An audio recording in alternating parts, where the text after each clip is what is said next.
Last week on Chasing Glory, all it took for us to just pull it together with even just the logistics of life. It's like we had all fires, all cylinders burning on this. I don't want it to be such taboo to be able to talk about our low points and the fact that we're not superheroes 24/7. I am very vocal about things that I truly believe in, but I would never do anything like I love. That's my passion, my love. I've been part of this business for close to 20 years. So I want to start with you real quick, because I want to dive in a little deeper. Because you speak up, and then you're scared to speak up, and then you're scared for the backlash. And have you figured out where that's come from in your life? Stand by. 3, 2, 1. The following program comes from executive producer Lilian Garcia. Every athlete is on this quest. Every performer dives in head first, battling real-life challenges and overcoming obstacles in an effort to make their dreams reality. Singer, speaker, and 15-year WWE host Lilian Garcia was the first woman to ever announce WrestleMania and is now the PFL MMA cage announcer. And now she's giving you an all-access pass to the human interest stories of elite athletes, extraordinary entertainers, and wellness experts. Now, let's embark on another fascinating journey of Chasing Glory with your host, Lilian Garcia. So I wanted to start with you real quick, because I want to dive in a little deeper. Because you speak up, and then you're scared to speak up, and then you're scared for the backlash. And have you figured out where that's come from in your life? Well, my mom, I would say, just because she had a lot of that, all the stuff we're talking about, just hide, don't speak, be perfect thing. Cope. And I grew up with that. And I always thought with her, even as a very young kid, I remember thinking, why can't she love herself? And I remember thinking that as such a young kid, which is a weird thought for watching my mom. My mom was an alcoholic. Oh, okay. So, and she died from it. Oh, wow. And so I think just watching that, and my reaction as a kid was that I will never be like my mom. Having that reaction towards the woman that is the biggest influence in your life, your mom, means that I'm going to negate everything that I actually am. A woman, sensitive, have feelings, very loving and nurturing and creative. Those were all the things my mom was. And so by saying, I'm going to be like my dad, I'm not going to be like my mom, I'm rejecting who I am, and then I'm going down this path of trying to be like my dad when I'm a lot like my dad, but I'm not a male energy. I'm very female. Yeah. Right. So I think that's a lot of what it is, and that has been for me then affecting my voice in my life. Yeah. On more of a bigger scale, because I would say in solo relationships, I'm very vocal. Yeah. Because what does speaking out mean? If you spoke out and somebody was like, I don't like what you have to say. I would, if I'm in a big conversation with say we're in a big group or some kind of, or even in a magazine article or something, I would not state my opinion on a world topic. I would not state my opinion about women or about just something that could be controversial in a position. I've never done that in a way that wasn't a personal conversation. Why? So, that's what I'm finding out. You don't talk about. Have you not spoken out about women's wrestling in your But privately, she's so opinionated, so positioned, so passionate about where you stand and how you believe things. But people in wrestling, they're like, oh, bubbly Christy, and she's just happy all the time, and it's just rainbows and butterflies is what they say. Christy Hemme, and I even say when I'm having a bad day, that's not rainbows and butterflies, and I don't pretend. I'm having a bad day. But nobody's going to see that. I just am not on social media. You know what I mean? Right. You get tiny little bits, Well, you get the highlights. Social media is you get the highlight reel. Yeah. You get the highlights. Yeah. How old were you when your mom died? 21. It was right before I went into wrestling. Right before. Okay. So, and how long was she an alcoholic for? Your entire life? My whole life, yeah. And she went in bouts of like not drinking and then drinking again, and I just was always I always knew what was happening. I always knew when she was drunk. I used to hide the keys. I used to take care of my brother and my sister, and I would just protect the family. I'd call my dad and let him know what he's coming home to. You know, like I just was caretaker and trying to keep everything good, and trying to like, and then I'd talk to her, and I'd talk to her about life, like things that a young kid should not be talking to their parent about, you know, right. But just trying to help, and you know. Because you were the oldest one? I was the oldest. Okay. So keep it together, Christy. Keep it together, Christy. Yeah. So in that keeping together, Christy, I'm just wondering, like, if you talk in a big environment and somebody's not liking what you have to say, if all of a sudden it's kind of like a little bit of unraveling.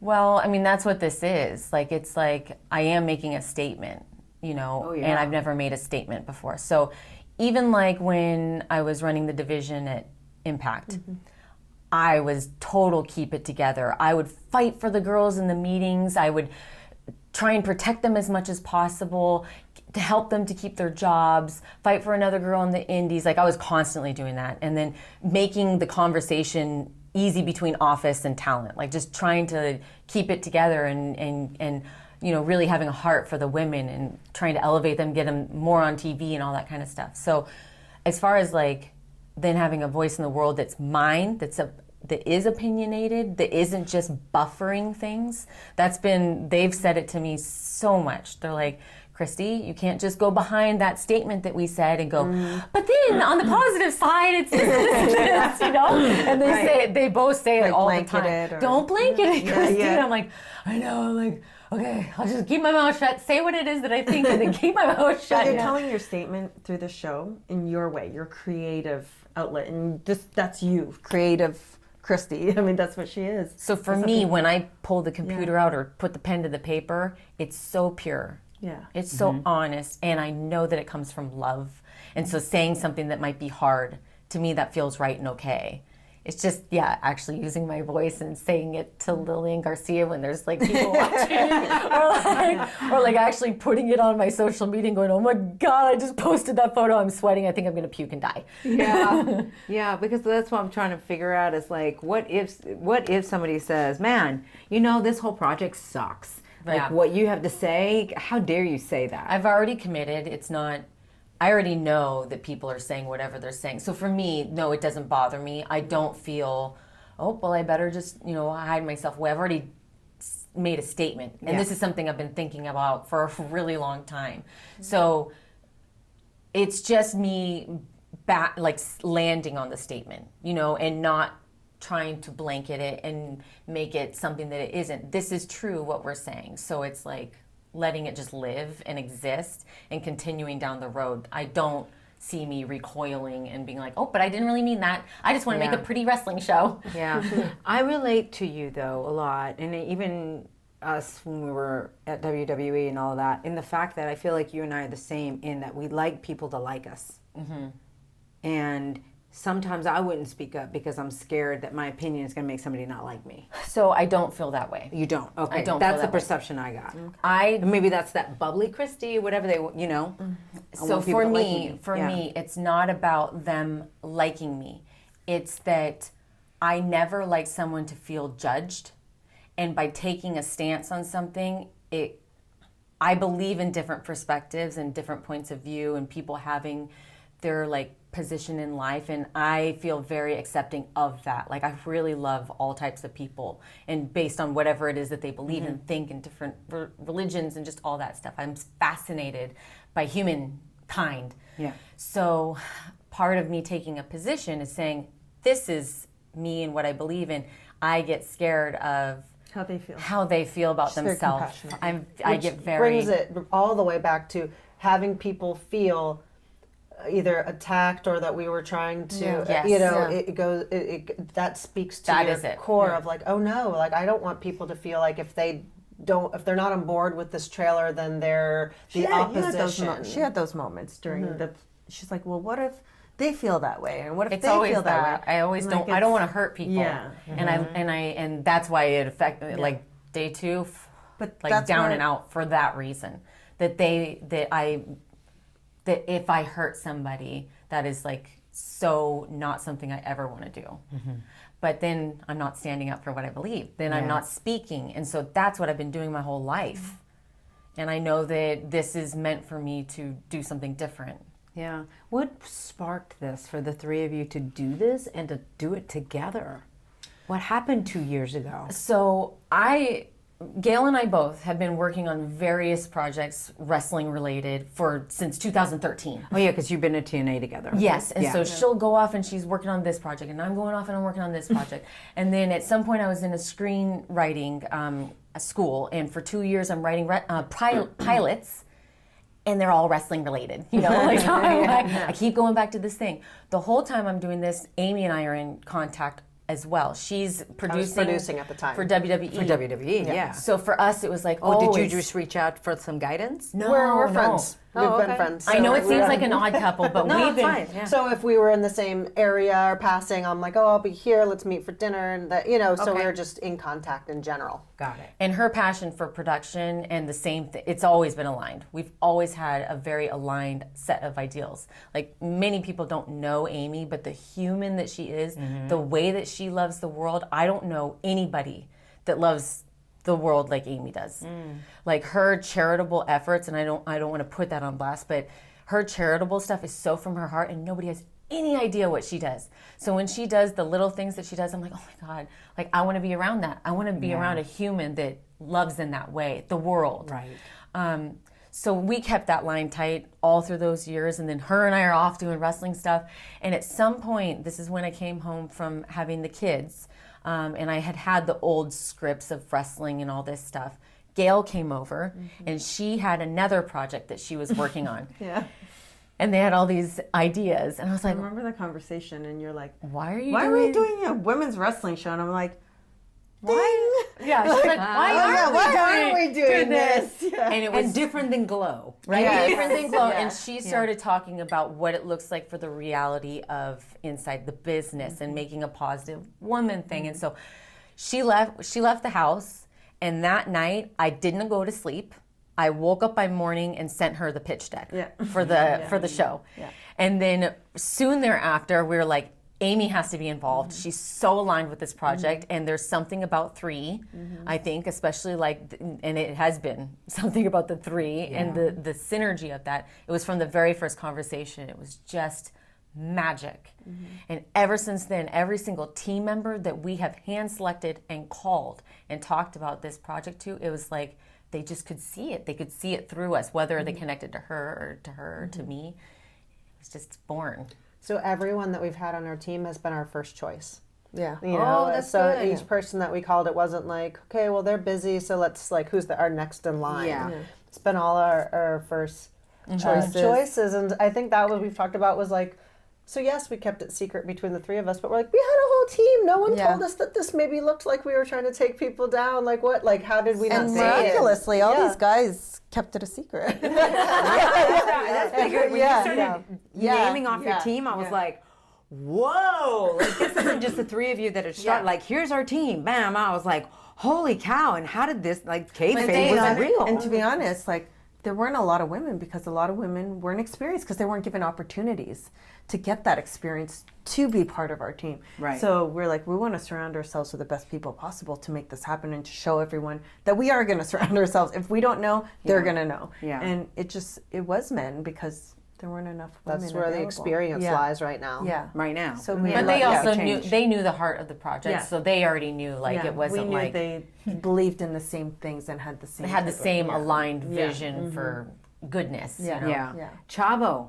Yeah. I mean, you guys, I love Chavo. Chavo has to be part of it. And he was part of Glow. Yeah. He's Yeah. been part of Yeah. Glow. So Yeah. it's kind of, that kind of makes sense. Yeah. Is that why Absolutely. you went to him? Well, we just love Chavo. Yeah. Chavo's always been one of the girls. Always. True. Always. But it is nice to have had that branch on both sides of the Hollywood side of things and the pure wrestling side of things, which Yeah. is like a great marriage to be able to contribute to the project.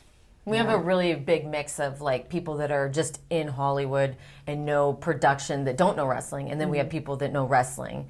Our team is very diverse in that regard. And that's by design. We wanted some people that had never touched wrestling because we want a fresh perspective. They're like, I know cinematography, I don't know wrestling. We're like, perfect. Oh, you know, and then people that are like, no wrestling, like Sahadi, we're like, we need those camera shots. We need, you know, and that comes from wrestling experience, and we need that too. Yeah. But we also need those fresh eyes so that it doesn't turn into something that you've seen already. Yeah. And we just go to that headspace, and then they'll be like, oh no, but we don't know what that means. We're like, oh yeah, we thought you meant, because we knew everything that it meant, you know. So. Did they even know what kayfabe meant? No. I love it. But they all find it very interesting and intriguing, right? And the best part of all of this is when we did bring in outside people, say for the trailer shoot, the people that would be like, this is so cool, we want to be a part of this. You know, everyone just wanted to be a part of it, and that was so encouraging to us to keep on going. You know, people that we just hired for the one day who became our team members because they were so passionate. Yeah. They were just hired to do one gig, and they're like, oh my God, like I need to know more. I'm just listening to you guys speak, and I wanted to know more about this, and whatever you're doing for, don't hesitate to call me, like I'm on board. And so, then would completely help us. Yeah. Like the rest of the project, we're like, oh my gosh, thank goodness we have this kind of support. Calling Because in all the we're calling favors. in every favor that we have in the book, and then some. Yeah. You know? Well, that's what it takes. I mean, you know, like the production value that we put together is so high. So holy cow, when I saw that trailer, I'm like, whoa. we went to the top of the top. We're like, Yeah, well, I was thinking you guys were going to do like a weekly show, and I was like, how is this possible? But there's no way, not with that. So the $400,000 that you guys are asking for Kickstarter, tell me, that's just for the pilot? just the pilot. and the Kickstarter. Well, because there's a lot of one-time fees. You have to do the rewards, you have to do the credit card processing and the fees itself, and then you have operational costs, and then the cost to make the show. Yeah. So that is like such a bare bones. Like that's us still calling in favors to make it happen because it's. So I think how people are you thought gonna... we're millionaires, by the way. We're like, no, Can I just we're not. Yeah, let's just talk about what are you? Oh, maybe she is like, okay, great. I love if that's people are like, she has so much money, why doesn't she just make the whole season? I'm like, yeah. And another thing, I have to say it because I'm going to get off my chest. Everyone's like, oh, she's married to Robert Irvine. I Googled him and he's worth whatever million. I'm like, I pay my own bills. And I've always been independent my whole life. Yes, of course, he's more successful and, you know, he takes care of whatever, the home and everything like that. But I've worked my whole life, and I want to continue to be able to make my own goals or reach my own goals in my life on my own and with these girls. And Well, this isn't Robert's. this is not his. And I think people just think like they just assume. And well, that's the thing that I think is important to say too. Like women, I'm assuming now that the pay is getting to be a little bit more equal than the men. I don't know. That I don't know because I'm not in. I don't know. It's still a very secretive thing. Let's hope that they are. Let's hope like the Becky Lynch and the Charlottes and all that are main eventing are. I don't know, but I know that it's never been that before. But I would also like for say the people who are not used. I feel like even the men who are sitting backstage, the women are still getting. I feel like from what I hear, but I don't know if it's true. Still getting paid significantly less than the man that's sitting backstage. You know what I mean? Right. Like I would like just everything to be on a like nice even level. More equal. Like a performance based, like wow, this person is like blowing it out of the water, and this is right. It's not male or female, whatever. But same thing. And there are a lot of people that think that they think, especially if they're you're a WWE superstar, that means you must be bazillionaire, whatever. And it's like, oh no, that's not the way it works. But if you look at the statistics just in the world, like in companies and stuff, it is mind-blowing to me. That doesn't even make sense to me that women are so far below the pay of the man. Because that's the way it's been. So why would it be any different? They can get away with this. That's so why women are speaking up, and that's why there's a little bit of like angst and anger and damn it, I deserve this kind of deal. Which again goes back to what we were saying. If you try to force it, it just doesn't. But we just need to have the conversation. So Gail, Canadian, as my hubby is. I love it. It's crazy. I worked with you all these years, and it's like I feel like I know Christy a little bit more. Which, by the way, I don't want to like just gloss over this. You're not glossing. Quadruplets. I know. She's super mom. Holy cow, super woman. Woman. 5 kids. I got a lot of Christy. kids. How the hell did you do it? How did you have 4 at the same time? I mean, I know it's not your choice, like it just happened, but but I'm saying, how did you handle it? I mean, that was sheer determination of like, this is from God and I'm going here. But I was in the hospital for a very long time. I was on bed rest at 7 weeks. Oh, God. The percentage... At 7 weeks. At 7 weeks. The percentage of failure in my pregnancy was 80%. Or of having a lifelong major problem for the kids. Right. So for me, it was really hard. When we got told that we had 4 kids, we got turned down by 3 doctors who said they wouldn't do it because it's so dangerous. Yeah. And the statistics is then worse for them. And so we had to make the decision to keep them, which I was like, oh my gosh. I'm like, oh, you mean they wouldn't do it as in aborting? They said we had to reduce 2. Oh. This is a term I didn't know, but they're reduced. So I was faced with am I risking kids and what's going to happen, and making, it was just such a big conversation. We had to make the decision by 16 weeks and we decided to move forward. And we only moved forward because we found one doctor in Santa Monica who said he was a very spiritual man, and he said that he's had a 100% success rate.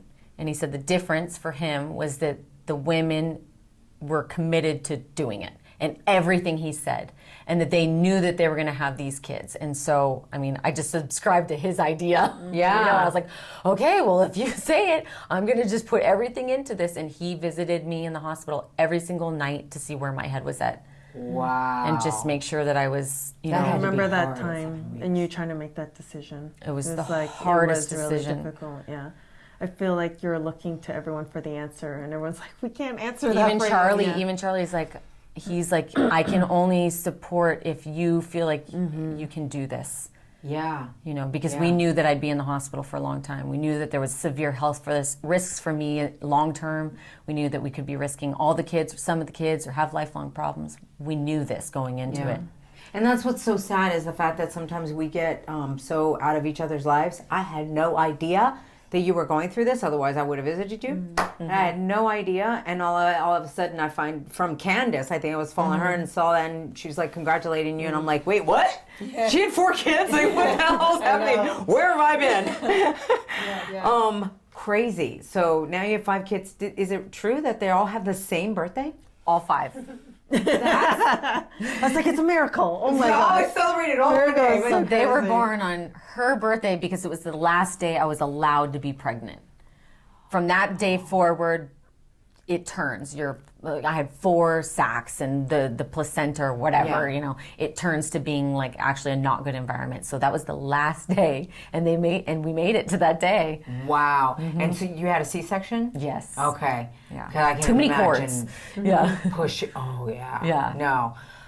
God bless you. And the fact that you're doing this project with 5 kids, you are showing women too that they can. Yeah. Right. She's a machine. Like, and the whole time, because she was so quiet, when people would always ask me, oh, how's Christy and how are the kids? I feel like saying, well, she's working. Like I wanted to say, she's not just a mom, because I knew that would bother her and it was bothering me. Yeah. Well, it was a great cover, and it was really easy to not talk, because we were like, you just go, oh, she's just talking to Christy, about the kids. Yeah. Like, you're right. It's like it was an easy, like she was a good thing to be like, no one's like, well, what else has she got going on? Right. They're like, that's plenty. Oh yeah, they probably think that's all you're doing. In the meantime, you're sitting there forming And this. that's not to like negate that being a mother and choosing that for your life is like a bad decision. For me, for me, I have to create. I have to create. I have to get in and make something. And so this was like that thing. So when the kids go down to bed, I am working till 1 a.m.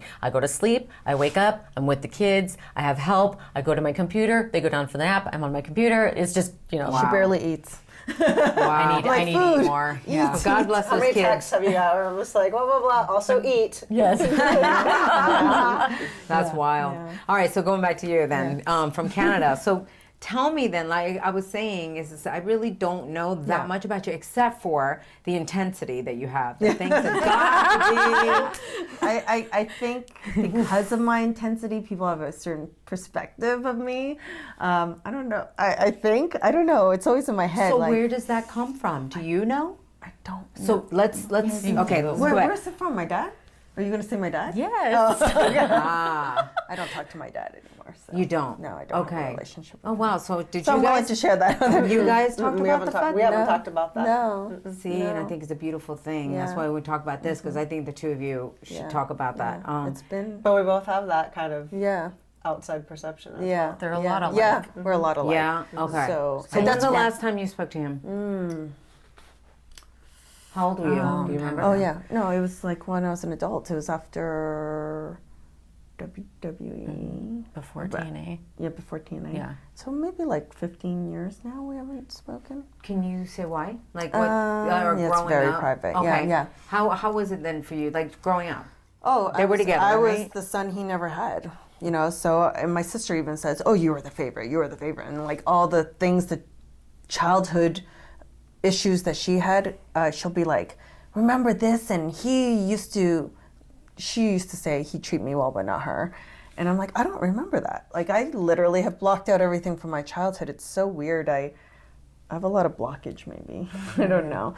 So that's maybe where my hard exterior comes from, and I'm just always trying to prove myself or something. I think that's what it is. Or maybe get acceptance too. you Yeah. know? Yeah. I mean, I will say Approval. You know right what I before mean? we fell out, and this is clear as day, he did tell me he was proud of me, and that was the first time I ever heard him say those words in my 20s. Because in a Korean household, you don't grow up with a lot of affection, or it's just a different type of Culture. Yeah, culture.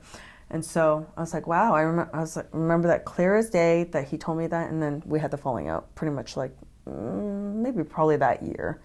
And so, and none of all the women in our family, my sister, myself, and my mom, he's totally like, All of you. broken from him. So, So what did those words do for you, hearing that, finally? Because I'm sure you dreamt about it. I remember it was like, wow. And it must have affected me a lot, because I clearly remember it. And I only remember certain things in my life. I really have blocked out a lot of my childhood, even though I feel like I had a normal childhood. And then I choose not to deal. My way of dealing with it is not dealing with it. So I just go forward and try to just do my thing. But the fact that you, like your matches, you're so intense about it, like they have to be good, they have to be good. Perfect. You're still trying to prove. Maybe, yeah. And even, like I said, as soon as I became a producer, it was like the fight started all over. I felt like I went down to the bottom again and trying to prove myself, even though I know I have the respect of my coworkers. I'm just always trying to be perfect again. It's always that reaching for the perfectionism, which is non-existent. Yeah, exactly. And I know that, but I still try to do it. Yeah. It's pretty crazy. So, like, have you figured out, like, what's going to make you happy? Like, feel, like, fulfilled? This. Okay, So day two, you know, it's not going that way. So this is my intensity. Yeah. This is what I always would say to them. I'm like, even if people judge us about this project, I don't care, because who else is taking this risk? And we at least are trying. But now I'm more like, we're gonna get this done, and no matter what. And we all have that attitude. We just had an interview this morning, and we're all just saying our piece. And when he said something about, if it doesn't happen through the Kickstarter, do you still think it's going to happen? We all said in unison, absolutely, at the same time. And so he just laughed at that. But we all have the same determination. And I think I always feel like I have to be the strong one or the hard. I think people perceive me as hard because I'm very vocal. Yeah. And I think people know that about me. So almost like maybe the times when people aren't vocal, I feel the need to be vocal for them. Yeah. She does be their voice. She does that for me. Yeah. So, and that's why, you know, like Christy really brought me and Amy together, because she's like, every girl really loves Christy, you know, and Amy and I are so alike that we might have a wall up sometimes. And so I've always been attracted to Christy's aura, you know, the positivity and the happiness and the love and everything. And I think that's why people said to me, we have an appearance coming up, and they're like, how did that happen? Like, how did you and Amy have? I'm like, well, we're friends. And they're like, oh, I didn't know that, you know? So people just don't see us together. I had no idea. It's so crazy. I know, right? You guys like really, truly kayfabe. Yeah, we did. I mean, even like I said, we had that long thread with so many other women from our companies and all of that during that whole Ashley thing, and never did I, in my wildest you know that you guys had already been working for 2 years on this. Yeah. So when you're speaking up, like, is it something like as you were growing up, was it okay for you to speak up? Like, was it easy for you to speak up? Or is it? No, I don't think so. And, you know, there was one time I made a statement about racism and what I experienced. And it was funny because we were talking about this, a certain publication, I guess, or website, said something, someone wrote an opinion piece about it and said that I backtracked. And I was like, no, I didn't backtrack. And I contacted, because she read the article, I'm like, I don't want to read it because it's going to piss me off. And she's like, no, it's really upsetting me. They're saying things that, you know, aren't true. And then she told me what they said. I just still don't want to read it because I can get angry. And then so I reached out to the female editor and I was like, you know, what is this? And obviously it's not true. And she said, well, this person's comes from a minority background, so I don't know if I can say anything to them either. And I said, listen, all I'm trying to tell you is that it took me half my career to feel brave enough to speak out about my experiences, and you're supposed to be supporting women's wrestling.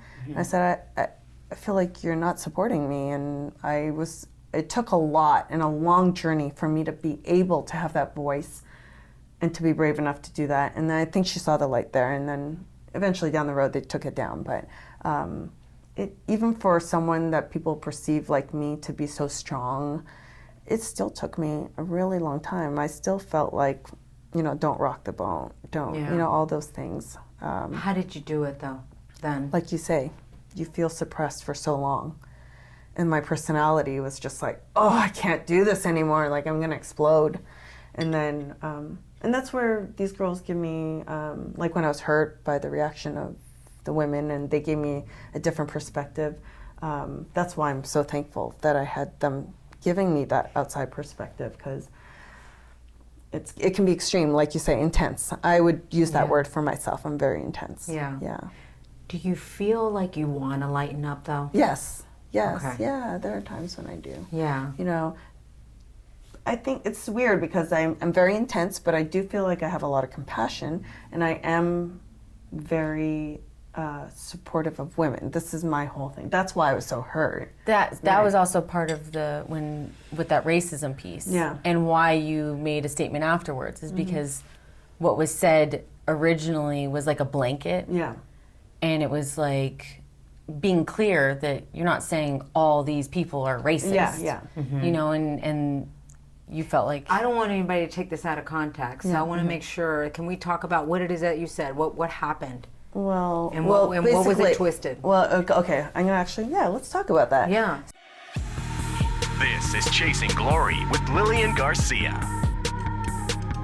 All right, guys, I know I hate interrupting the show, and it is so good, but I definitely felt like it was important because, as you can see, Gail Kim, Christy Hemme, and Amy Dumas, aka Lita, they need our help. So as you know, they're raising this money on Kickstarter, and all you have to do to help out, you can even do it with $1, is go to Kickstarter.com and just in the search, put in Kayfabe, Kayfabe. All right, you go there and you can help them out. And they've got some really, really cool items that you can get, including t-shirts, scripts, all sorts of things, so you get something for the money. But if you just want to donate $1, they'll take that too. So remember to definitely help them out by going to @ThisIsKayfabe on Instagram. Join them there. You can always go to the link in bio from there. That is all their social platforms, @ThisIsKayfabe. Let's help this project come alive. You never know what it might bring us. You know that I love to bring you anything that can help you in your lives. And there's something that I'm actually doing right now that I'm so excited to share with you. And that is RP Strength. What the heck is RP Strength? Well, it's a company that I got introduced to when I saw all the before and after pictures of people transforming their lives, and that is fitness. I was very interested because, guys, I'm 53 years old. Things are starting to decline in my body, and it was wigging me out. I literally was having a conversation with some fitness people going, what the heck am I gonna do when I got this company? I was like, oh, thank God, solutions. I don't want to use the fact that I'm over 50, allowing my body to just go downhill. I feel like there's always an answer. Well, RP Strength has elite athletes and PhDs that have come together to form this diet and also a workout program. They are using technology, the best of everything, to really bring what is important and what works for you and your body, using weights, which I love to lift weights, and I have actually found out that definitely lifting weights is what's helping. Already beginning this program is helping me so much. It's getting my confidence back.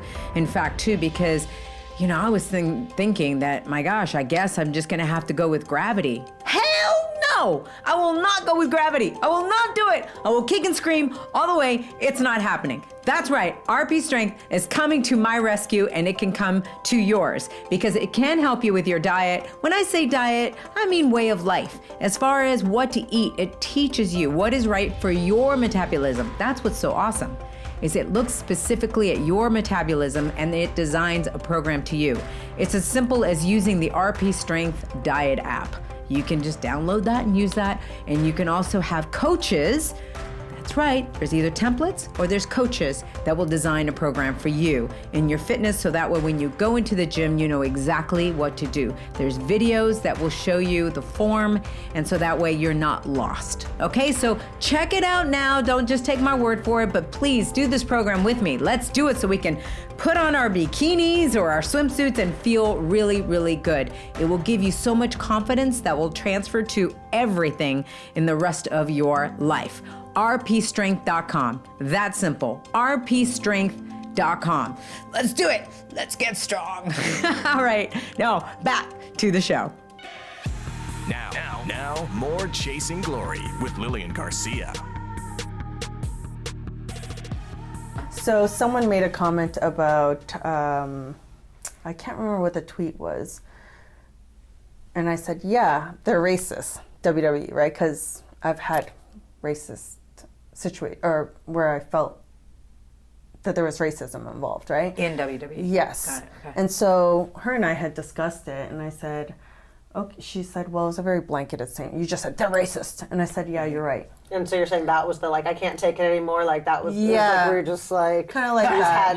Yeah. And so she said, I think you need to be more clear because you just blanketed it. And she's like, yeah, just put out a thoughtful statement that's very clear. And I did. I said, I'm not calling everyone racist, because I even got a phone call from someone I know in WWE, and they're like, are you calling all of us racist? I'm like, oh no, I'm not. And so that made me think again, I can't it's say almost that. the same thing, right? Yes. You guys had a whole thing of perception of what your Yeah. intention was, but it got misconstrued into something else. And I got specific in that statement. It was on my Instagram, and I said, I did experience racism, and I spoke about that. And then,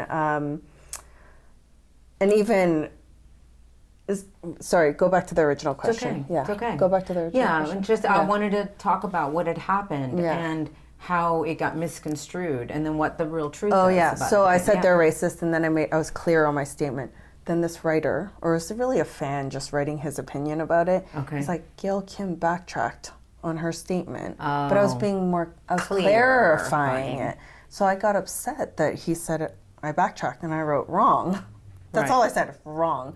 And all the fans who read it completely backed me, and that's why they pulled down the article, because it wasn't because they actually said they didn't want to pull it down. Yeah. They're like, we would be happy for you to write a piece to oppose it. I'm like, I'm not writing a piece for you Right. to help your website to clarify your clarification. It's like you already clarified. You did this. I'm not going to re-clarify my clarification. Yeah. So basically, all the fans. That's really what it came down to. Was the fans read everything, and they backed me, and that's why they pulled it down. Can you say in what ways you were feeling like certain people or whatever were racist at WWE? Yeah, I mean, I heard certain, not at me going gook or anything like that, but it was around me, and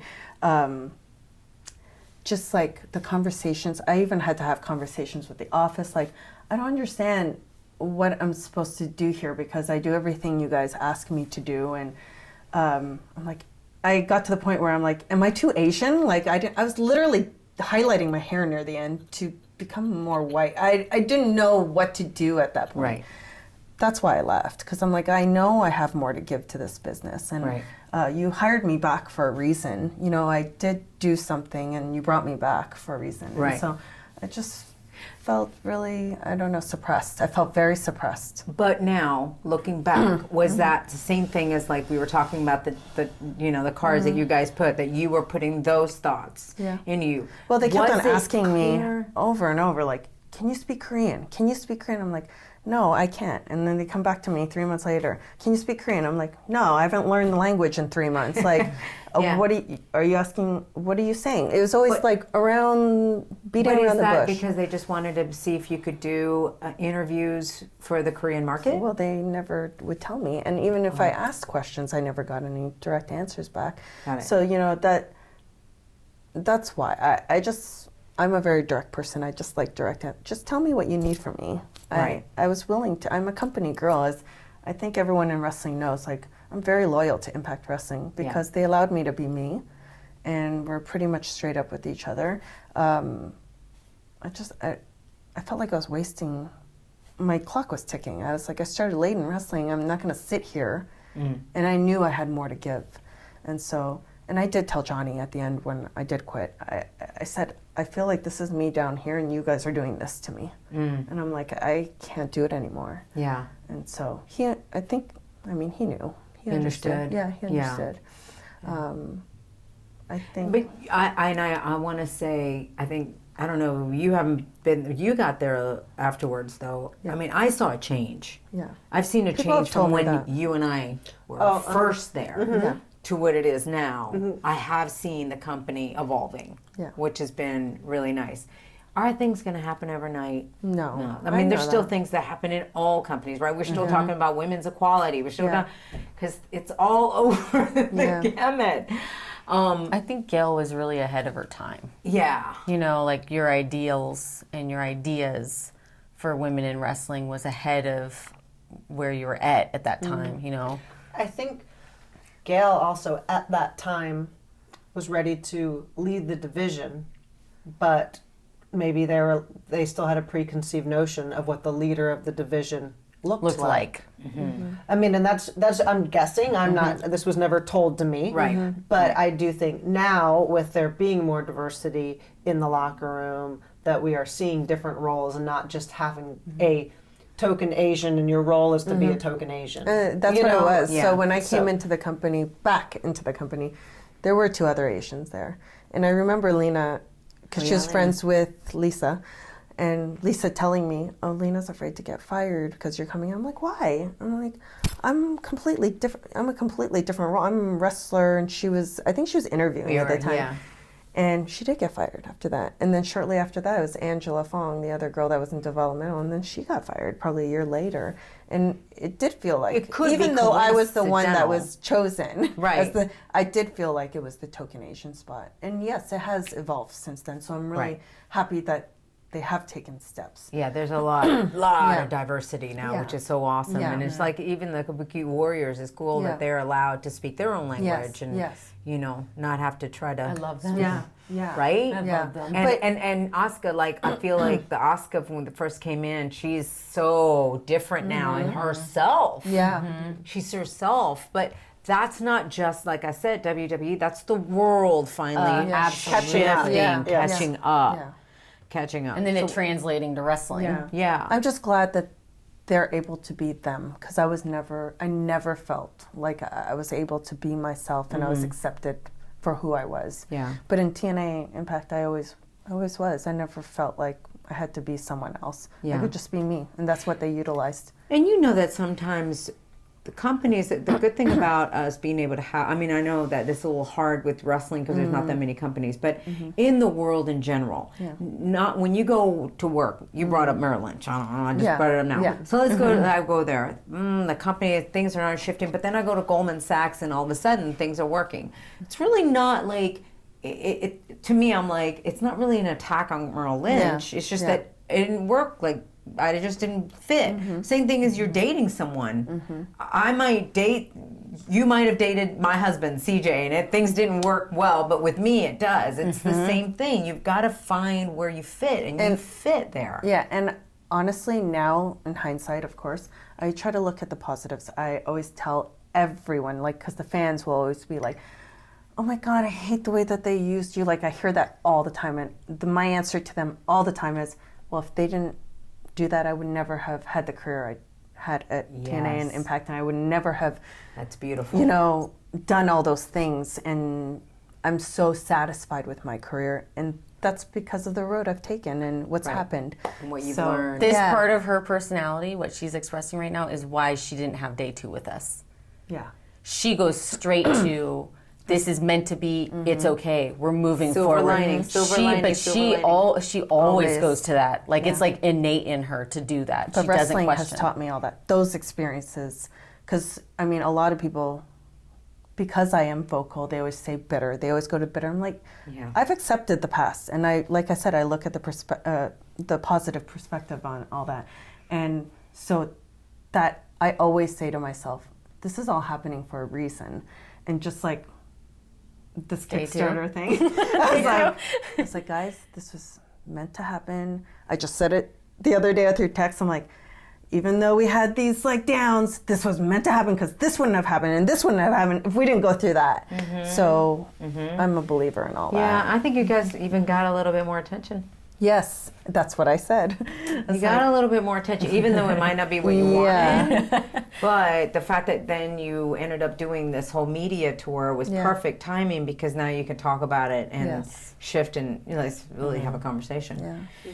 So Amy, when you were on Making Their Way to the Ring, it seems like forever ago. It was April 2017, so it's now 3 years. 3 years. My God, I listened to it recently, and I was really honing in on the conversation that you had about your dad, and how the last time you had spoke to him was like in 2002 at an autograph signing when he showed up. Yeah. Did you guys know that? No. He showed up at an autograph signing. Oh my God. Yeah. I didn't know that part. Have you talked to him since? He's since passed away. Oh, he did. Yeah. When was that? You know, I can't quite remember, maybe a year and a half ago or so. Okay. But the really... Sorry about that. Sorry. You know, it's okay, because as I was kind of, I think, I don't exactly remember what I said, but I remember it was speaking honestly, so if I'm speaking honestly now, I was getting okay with just like, you know what, he's who he is, I'm over here, and the really interesting thing was, I don't have regret about not reaching out, because I did get, as he was ailing, I thought about reaching out, and I was just going to write him a short letter and say, it's okay, I love you and I forgive you. And that was really just for peace for him. I can only imagine how scary it is to know that you're dying, right? But then I felt like he's always been so defensive about him being my dad, that he's never really taken any responsibility for not having a connection with me. And so I didn't want to invite more turmoil at that stage and have him be like, I apologize for what, or forgiving me for what? I always did the best I could, so I don't know what your problem is, you know? And so I was like, you know what? I'm just going to let it lie. And I know that I'm at peace, because when I haven't talked to him, I already had to imagine, is this okay if this is the last time you ever talk to him? Because you never know when it will be, you know? And then the really interesting thing, my brother and I spoke a little bit, because because we were next of kin, we had to do some legal things with him. But the things that were associative memories with him, which would be like certain music or things that it'd almost be like like not a good reaction, because I'd be like, my dad liked that band, or I think it went away because I was just like released from him, you know, and wondering if he'd ever come back around or if he would ever reach out. I'm like, he's not going to, and it's okay. And he had like another family and life, so like he wasn't. I didn't find out he was dying and he was sitting there by himself. You know, I would have just stepped up as a person to step in there. I was like, he has support, and that's okay, and he can feel uncomplicatedly loved in his final time, and that's okay. Yeah, you know, and then when I found out he passed away, it's just like, for example, like, so he listened to Phil Collins. Yeah, he would bring records home, and I remember like being really like loved the records. I loved holding them as a kid and stuff. And I remember he brought this No Jacket Required Phil Collins album home, and I was like, this is not cool. This looks, I was like, this looks like you, like kind of balding business dude. This is not a cool dude. And so I always just had this like, Phil Collins Genesis thing that I was like not into it. Yeah. And like at the second like that Era of the Night like would come on, I'd be like change the station on the radio. Yeah. And I didn't even put two and two together, but I was like, the drum part was already kicking in, and I'm like, do do do do do do do. Oh, it's fixed. I don't hate the song anymore. I can be free, and I can think of it now. And now I've been able to. No one is all like bad, and he had his shortcomings, and we didn't connect. But I was just like, now that it's not like in progress. Yeah. I'm just like, we took a walk to the railroad tracks in this apartment, and I'd pick out a rock. And granted, I was 3, and that's one of my memories, but like I can pick these little memories, you know, and I'm like, that's okay. I have those, and that's fine. And then I can just kind of release all of the bad or not acceptance, and I feel really nice about it. Wow. Yeah, and I didn't expect that. It wasn't active. I wasn't trying to find the positivity or find out. I was just like, oh, you know what? Like that, like doing the drum thing to feel like I was like, oh, look, I didn't even know it was like peace that I was looking for. And doesn't come with like, I wasn't wishing death on him by any means, but that was just the cards that life handed me. And it just ended up releasing me from the like tumultuous relationship that I had or didn't have with him, really. Well, because I remember you were saying that you were trying to get, like, you were like, do I reach out? Then you'd reach out for Christmas. Yeah. And then he'd give you some lame old, like... You did, though. Yeah, I would try. I won't say, like, trying would be, like, showing up at his house and going, we need to work this out, and really, like, being scary. Okay to, like, cry and dredge up all this, like, pain. But I was like, I'm not willing to go there, but let me just kind of go, hey, Merry Christmas, I hope you're, you know. Yeah. Like, and he just wouldn't really engage. But, yeah, I just... Oh, and I did find out later that like the last 10 years of his life, which this would have been into my reaching out, he did start drinking again, and I think I talked about it in the podcast first. When he stopped drinking, you know, I grew up with him being alcoholic, but when he stopped, he just kind of felt exonerated from all of his absence from my life. Like, well, what? I stopped drinking, and I'm like, yeah, but like, you know, I don't know you even because you were drinking, and now that you didn't, great. That's like step 1, but like, we have to get to know me. And he never did because he just felt like that should have been a like get out of jail free. Is like, well, I stopped drinking. What more do you want from me? But the last 10 years of his life that he did start again, and I think so. I do think that I wasn't getting I was getting more of a jaded engagement when he was responding to me. He was like, well, you know, it was giving me some kind of stock answer, and I think that's because he wasn't fully mentally present. Yeah. And so and then again, so I can forgive that too, and it's just, and it is different knowing that he did have some family and some support in his life. If I knew or thought he was alone, I would have made a lot more effort to reach out. So. Right.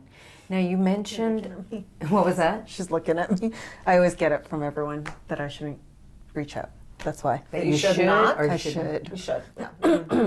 Yeah. So you feel like no. I don't think you should. Okay. I think if your heart, like with her, it was perfect. If she felt called to, if you felt called to, everyone. I get Uber driver. I don't know how we get into conversations about it, but about an Uber driver. No, but I want to be clear. Like if your heart felt like you wanted to, I'd want you, but I wouldn't want you to if you felt like you didn't want to. I don't feel icky. I just feel fearful, and it's been so long. You know? I mean, what she's describing sounds Gail, very familiar. I'm wondering because I'd said this, and I may have said it on the podcast. I don't remember, but I felt like because of the time I hadn't talked to him, I felt I had processed what I needed to, and having a conversation with him was potentially going to be very painful for me, but benefit him. And I wasn't opposed to it being benefit, but I'm like, I'm okay. I've had to figure out how to deal with you not loving and supporting me. But if you could be opened up to all of this, that's going to be very painful for me, and I'm not sitting around crying and being upset about it. I've gotten where I need to be based on your actions. And so that was my hesitance there, as I'm like, it's going to be really, I don't even know what the payoff is because I don't know this person really anymore right now, you know? And so for me to go through all that pain to do that I didn't feel like it was worth the payoff at the time. But then I don't know, I tried to reach out a little bit and then gauged on his response, which was pretty stock, and I just didn't feel, I was like, okay. Yeah, you kept saying that you felt disappointed. Yeah. It was a disappointment, but which you had mentioned it was leading you to also the choices that you were making in things that you like you were like, I'm gonna like cool things that guys Dudes like, so that I can get accepted. So dudes can like me, because the one didn't like me, or didn't at least show it. So let me see if these other dudes will like me, you know. Have you been able to process now? Are you, Are you in a relationship? Yeah. Okay. Same guy that we took? No, but so I was in a relationship with this guy that, and it was fine. We were just very, very different. And my friends after that were like, you guys need to write a book on how to break up. Because we were just very like, we had a conversation and we're like, I think that we don't have enough of the same life goals and that we don't want to head the same way that each other does. And we tried to kind of square peg round hole, like, well, maybe I can go do this and then you can do this, but we can do it here. You know, we really tried, and we're like, it was pretty much a handshake and a best of luck, and and that is good. You know, that is good. Yeah, and I kept waiting. I didn't think it was going to get weird because we were honest. It wasn't like we were hiding anything. Like, oh, they don't find out about that because then they're going to get mad. Like, it really was what it was. And then. Yeah, I'll reach out. I needed something, and I called. I was like, hey, do you know Ken's vet? That, you know, and it's totally fine. I borrowed camping equipment from him the other day. Like, it's totally fine. But yeah, it just felt a little C+. Never an F, but never an A+. Right. But now you're in a new relationship? Yeah, for 2 years now. Oh, okay, good. So it's better? You're feeling like an A+? Yeah, I feel like an A+.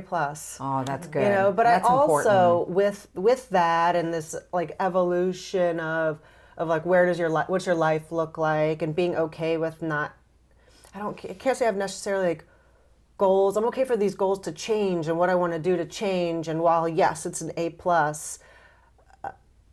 maybe there's a time it won't be, or maybe we need to go on different paths. And so I just feel that like, to go, as long as you feel good about where you are, that's okay, and your needs might change. And so that feels nice to have just kind of accept, like, your life's not going to be normal. It never has, and so you might not marry someone, you might not have like these things. As long as you feel good about where you are, it's okay. Yeah. Have the men in your life supported what you're doing? Yes. Oh my gosh. Oh my God, they've been our rocks. The three of them. Yeah, they've been our rocks. They give probably the toughest feedback too. Yeah. Oh yeah. When we were so we were going to New York for our first media tour, and I'm FaceTiming with Robert on the plane, and I was always like, doesn't matter, we gotta go. And that was the moment of down. And Robert's like, turn the camera to them. He's like, guys, snap the fuck out of it. Oh, he's so direct, and because you say I'm intense, right? So I've been with him now 11 years, so he's made me way more direct, and I think way more. Have I become more intense? No. with Robert? No? Oh, I've been the same? You're squishier with him. You seem the same to me. Oh, okay. As a one-on-one. Oh, Yeah, okay, yeah, okay, okay. yeah. I thought he made me more. You were talking to him. That was like when he had to say it directly. He'd already gotten the through Gail, Robert. He's like, well, they've got to snap out of it. He's like, That was already, like, we already got the message. Yeah. And then he was like, snap out of it. Staring at us going, snap out of it. I like it though. Yeah. Especially coming from But the we're man. like this, though. We're just like, So funny. I wasn't quite ready to snap out of it. I was like, okay, I'm going to snap out of it. I'll get there. I don't know when. sometimes you just gotta hear it. Yeah. Directly. But all three of them have been this whole time just like mirrors. Yeah. And reflecting, like, Yeah. here's what I'm seeing, and they're just black and white, and we're like, oh. Gail and I both, though, will be like, it is not.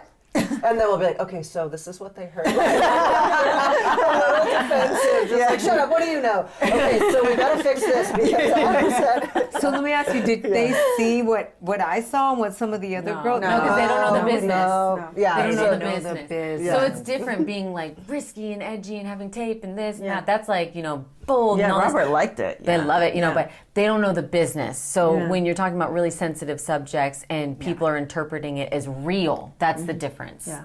You know what I mean? Yeah. Yeah. And again, you're not here to bury No. anyone. No. Always just Well, and so they're not supportive. caring who we're bearing. yeah. So This they're is just true. like, they're like, yeah, cool. Yeah. That looks good. Yeah. Yeah. Yeah. Wow. They encourage us to Yeah. speak our voice. Okay. That's even when I'm so vocal on social media, which people who like on Twitter especially. You gotta be careful. Yeah, I know. Well, You know why? Because in 140 characters, Yeah, things can be taken. I know. People are not hearing your tone. Yes, They're not. yeah. You Yes, know? yes. So that's the only thing that I'm always like. Yeah. Be careful on Twitter. Well, Robert used to always say to me, he's like, you got to be careful because all my corporate people are watching you. But in the last couple of years, I don't know if I've gotten better with wording, but he's like, Gail, I'm not going to stop you. You say your thing, like he's very supportive of me voicing how I feel. And, if I cross the line, he'll tell me. And he hasn't done that in a long time. So I think it's been good. Like he's truly my rock. And I really feel like I've met my perfect match in life. That's awesome. Yeah. Really. But that is, I think this is a good message. I know, as women, right? Certain situations, you feel like you're getting stomped, that you come out and then you just want to be heard. Yeah. But then you can go to the other extreme, where just some of these women marches are the same thing. Yeah. They're so extreme Yeah. that I'm just like, wow, I don't want to do that because it looks like it's male bashing. Yeah. And I love men. So that's why I don't mind talking about day 2. I don't mind talking about what was seen and how we want to be interpreted or what it is we mean. I don't mind saying, oh, I did this. I never mind saying I've made a mistake or whatever it is. Like, I think just saying the truth and where we're going and where our heart is will allow people to be like, oh, okay, now I can you can listen to People the like tone it a when better. you own it. When Yes. you own your Own it. mistakes. Yeah. All right, and it wasn't really a mistake. It's like perception. Yes, Perception. exactly. Absolutely. and I mean, mistakes are very mistakes, clarity, like yeah. my mistakes Yeah. in life, I will always Yeah, say, yeah. I did this and I wouldn't do that way again. Yeah. Right. We had that moment on day 2. It was also after talking to you. We talked to some other people. We're like, okay, well, what do we do and how do we fix it? And it was like we almost started to very so slightly veer off the course. And then once we calmed down, we're like, oh, it's the same message. We just need to clarify and make sure that we're clear so people understand our message. Then if they don't like it and they're not on board, that's totally cool. They don't have to be on board. Yeah. Right. But let's let people know what they can choose to be on board with and make a decision educated, from our perspective. Yeah. All right, so let's talk about, as we finish this up, the Kickstarter, how people can help you. I mean, I would love to, obviously having you here was part of This me is a trying to big help help. you. Yes. But This is I also support, want to throw in, if it helps, like an outfit that I've worn or something Cool. like That's that. been awesome. Yeah, so that's been really cool. We've got from men and women in the business, and we've got some because we want to stagger them of people just doing the smallest thing, and it's not even so much the financials. It's like showing people being supportive. The gesture. Yeah, the gesture of that. So yeah, people can donate. We're doing updates there. We know we're up against a lot with this coronavirus has come out and the stock markets, and I know people are having a tough time. But we're going to fight to the death with the Kickstarter, and we are also exploring every possible option, and we won't let this die. Yeah, no matter what. Even if we don't we want to meet the goal, but if we don't, like we said, we're going to it's gonna fundraise go to the last hour. There's of many that. options, many options. yeah. that we've Well, I always think discussed. people don't realize too that they can donate $5. Yes. Or a $1. dollar, Or a yeah. dollar, right? And then we've got millions of wrestling fans, millions. Yes. Okay, Yeah. you guys are looking for 400,000. If 400,000 people out of all those millions will donate $1,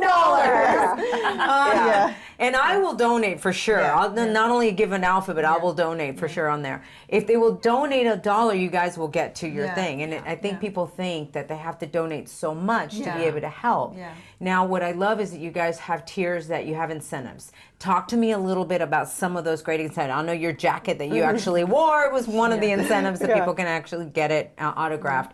What are some of the other tiers? Because I can't remember. we made a special Kayfabe T-shirt, just campaign exclusive, and we were all like, we want one. That's super cool, you know.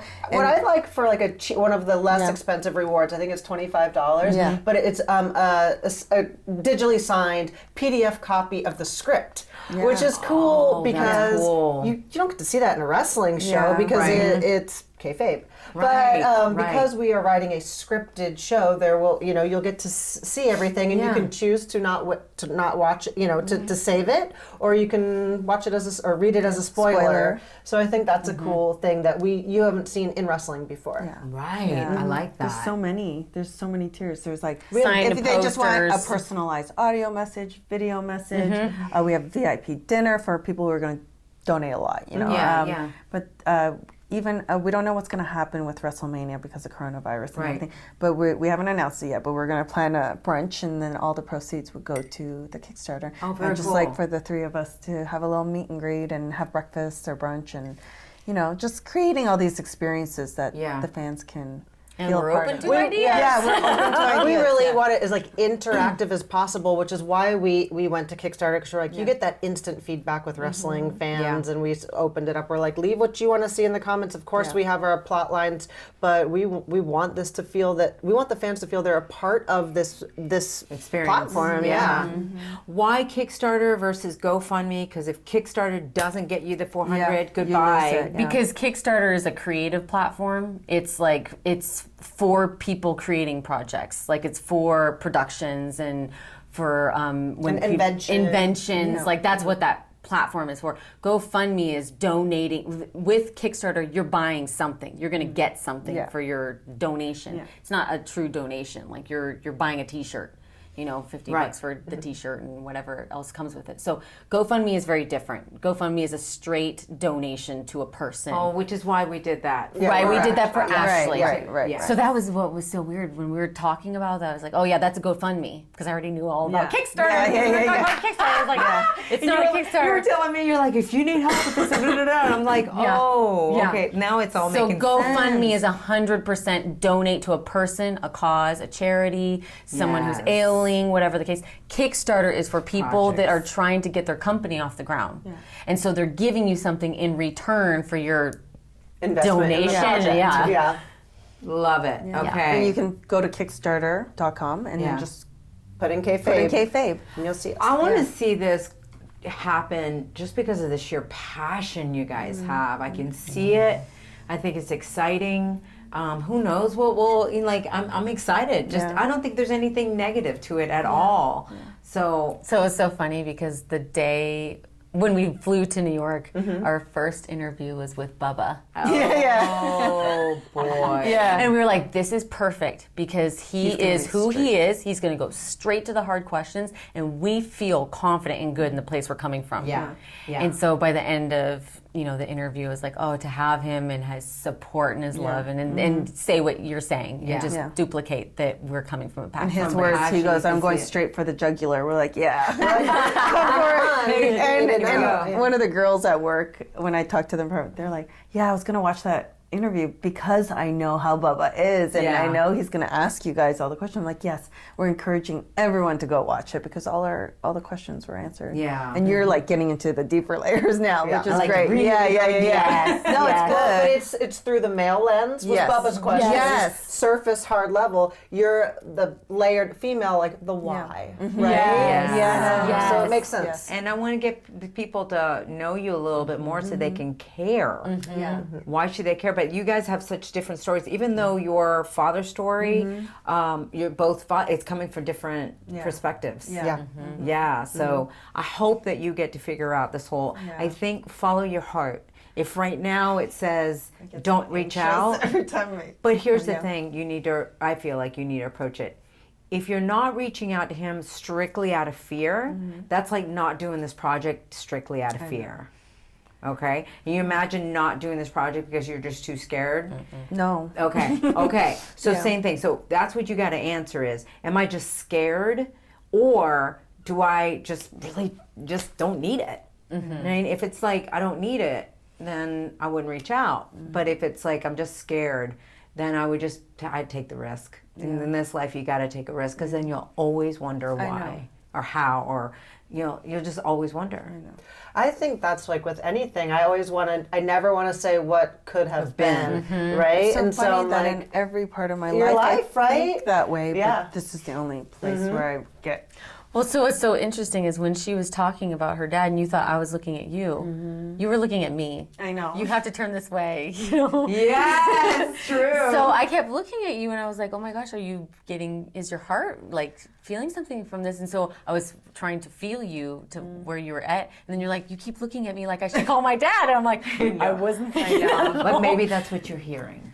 I am hearing that from everyone. And I have even told my sister, is that I need you right now to help me, do this together. And so she said she had to think about it. So it's But like, maybe this is not for her. no, I know.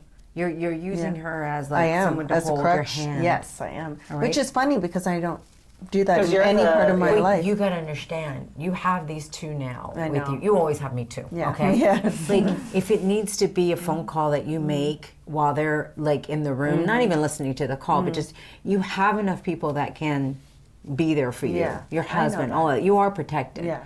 This isn't something that's gonna kill you if you do it. I know.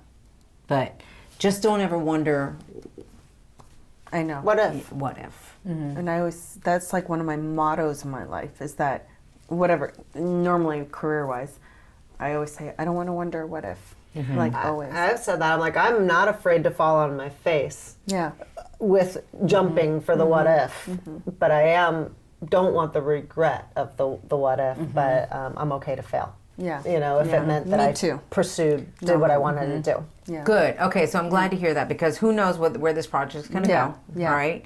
But you have the intention, you have the Yes. passion, you have all of that, and then that's all you can do. That's all you can control. That's all you can control. Yeah. So same thing with this, Chasing Glory. It's been a freaking project, Yeah. man, Yeah. to get to the Yeah. next level. And I am still Yeah. struggling through it, Yeah. to keep it alive, to keep it going, to keep it funded, to keep Yeah. it, And then I said, I can't rack my brain. All I can do is I know that you guys are coming in today. Yeah. We're filming, and then Yeah. putting it out there, and we'll just But look, continue doing what I can. You just got like allies in what you're describing as your reason and your why and all that is the same as what we're saying. I know. So it's Yeah. like, oh, okay, now there's more conversations that is the same underlying reason. And if you just didn't do your podcast because you're like, who cares about an announcer? What do they want to hear about me? Yeah. Like, why would I this? And it's like, no, you know you have yeah, something you to can. say. You know Yeah. you have a gift to connect with people from a genuine place. And it caught on, Oh, you know? the stories that have come out, and the people writing letters saying, "You have saved my life." That's why Chasing Glory is alive, and that's why Kayfabe will work because of the place. So, thank you guys. Thank I wish you. you so much Thank luck. you. Just tell everybody how to find you on social media. And Oh, you then, don't of have to course, find me. This is Kayfabe on That's all social media platforms. Okay. Yes. All right. This is Kayfabe. I love it. On YouTube, Twitter, Facebook, Instagram. Did I miss anything else? So you're really focusing on that Yes, as to yes. updates and all that Yeah. kind of stuff. Okay. Yeah. I like the name. I Sounds love good. it. Yeah. All right. Well, good luck, guys. Thank you. This is Chasing Glory with Lilian Garcia. Thank you so much for watching. Make sure you guys subscribe to this channel so that you don't miss a single video or live stream. And definitely share this with a friend. All right, follow the show at Chasing Glory on Instagram, at Lilian Garcia on Instagram and Twitter, and Lilian Garcia official fan page on Facebook. For everything Chasing Glory, just go to chasingglory.com. Until next week, go out there and live with much peace, love, and passion. And remember, always be yourself and trust that it's enough. Mwah. See you guys. Bye. Thanks for joining us here on Chasing Glory from executive producer Lilian Garcia.